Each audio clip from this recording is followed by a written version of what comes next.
Good morning all of you. आज हम magnetic matters and super conductivity का lecture 2 करेंगे। टॉपिक है हमारा हिस्टोसिस लूप। हिस्टोसिस लूप को हम मैग्नेटिक हिस्टोसिस कर्व भी कहते हैं। ये क्या होता है? ग्राफ है between the magnetism induced and the external magnetic field that show how a ferromagnetic material behave when it is magnetize and demagnetize. ये हमारा एक ग्राफ है जिसके अंदर हमारा क्या होता है, एक तो हमारी अप्लाइड फील्ड होती है और एक हमारी क्या होती है, मैग्नेटिक इंड्यूस्ड, जो हमारी उस सब्सटेंस के अंदर इंड्यूस होती है।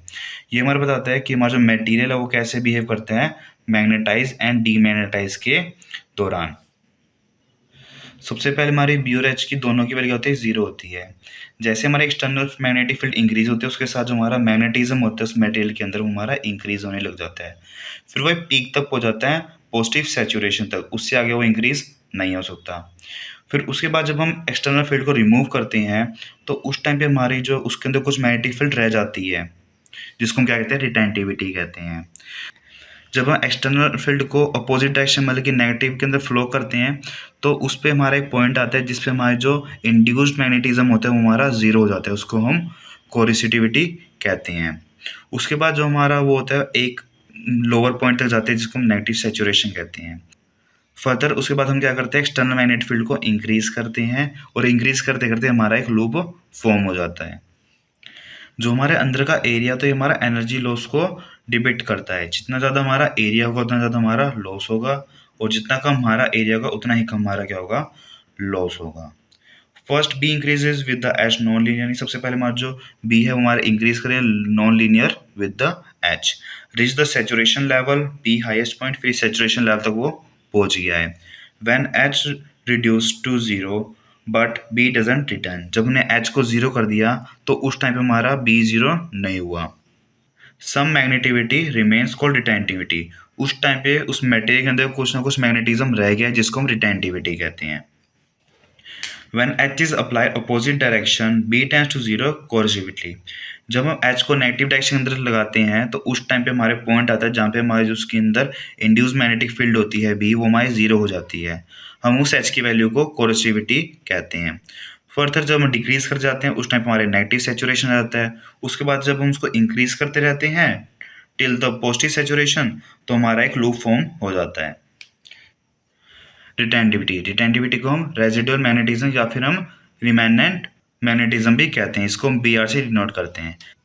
It is the intensity of magnetism inside the material when H equal to zero.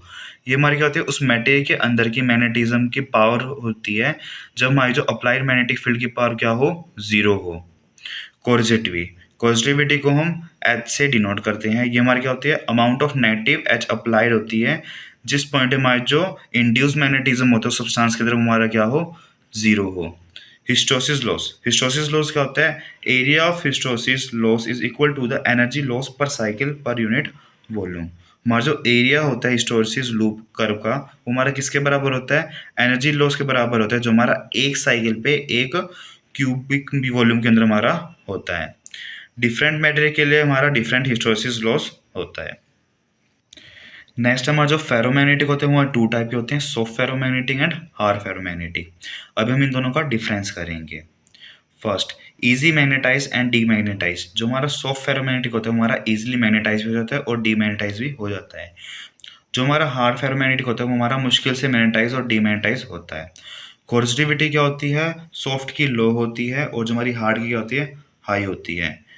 कि हमें उसके मैग्नेटिज्म खत्म करने के लिए हमें अपोजिट फील्ड कम लगानी पड़ेगी, इसके अंदर उसकी अपोजिट फील्ड ज़्यादा लगानी पड़ेगी। रिटेंटिविटी सॉफ्ट की लो होती है और हार्ड की हाई होती है। इट मीन जब हम एक्सटर्नल फील्ड को हटा देंगे उस टाइम पे सॉफ्ट हमारा बहुत कम मैग्नेटिज्म स्टोर करेगा और जहीं पे जो हमारा हार्ड है वो बहुत हाई अमाउंट के अंदर मैग्नेटाइज हो जाएगा। हिस्टोसिस लूप होता है, सॉफ्ट का क्या होता है, बहुत ज़्यादा नैरो होता है। यहीं पे जो हमारा हार्ड होता है उसका क्या होता है, वाइड लूप होता है। जो हमारा सॉफ्ट के अंदर लूप हमारा नैरो होता है उससे कारण इसका लॉस कम हो जाता है। यहीं पर जो हमारा हार्ड के अंदर इसका लूप वाइड होता है जिससे कारण इसमें लॉस क्या होता है, हाई हो जाता है। जो हमारा सॉफ्ट है ये हमारा टेम्परेरी मैग्नेट के लिए बनाने के यूज़ होता है। जो हमारा हार्ड फेरोमैग्नेटिक होता है वो हमारा परमानेंट मैग्नेट बनाने के लिए यूज़ होता है। सॉफ्ट फेरोमैग्नेटिक एग्जाम्पल क्या है, आयरन, और हार्ड के एग्जाम्पल क्या है, स्टील। नेक्स्ट टॉपिक है मैग्नेटिक एनिसोट्रॉफी। एनिसोट्रॉफी सुन के आप पता लग रहा है कि हमारे क्या है, कुछ केमिस्ट्री टर्म से रिलेटेड है। It means magnetic property of material depend on the direction in which they are measure. कि हमारी जो कोई भी सब्सटेंस की मैग्नेटिक प्रॉपर्टी होती है वो हर एक डायरेक्शन में क्या होती है, अलग अलग होती है। इट मीन्स हमारी डायरेक्शन के ऊपर डिपेंड करती है। Magnetization is not same in the all direction. वही जो मैंने कहा कि जो मैग्नेटाइजेशन है वो सभी डायरेक्शन के अंदर सेम नहीं होता। Cause by crystal structure, shape और स्ट्रेस इन द मटेरियल। ये हमारा अलग अलग क्यों होता है हर एक डायरेक्शन के अंदर, क्रिस्टल के स्ट्रक्चर के कारण, उसकी शेप के कारण, या फिर जो हमारा उसमें मटेरियल यूज हुआ उसका प्रेशर है, उसके कारण क्या होता है, हमारा मैग्नेटाइजेशन अलग अलग होता है सभी डायरेक्शन के अंदर। Require different amount of energy to magnetize along the different axis. जब हम उसको अलग अलग डायरेक्शन से मैग्नेटाइज करेंगे तो हमें उसके लिए अलग अलग अमाउंट ऑफ एनर्जी चाहिएगी। फॉर एग्जाम्पल हमारा जो आयरन का पीस है, अगर हमारा क्यूब एज के अंदर है तो हमारा इजीली मैग्नेटाइज हो जाएगा, हमें इस ग्राफ से ही पता चल रहा है। और वो फेस डायगोनल से हम उसको मैग्नेटाइज करेंगे तो हमें मॉडरेट एनर्जी चाहिएगी, और अगर हम उसको बॉडी डायगोनल से मैग्नेटाइज करेंगे तो उस एक्सिस से हमारा जो ये आयरन है वो बहुत मुश्किल से मैग्नेटाइज होगा।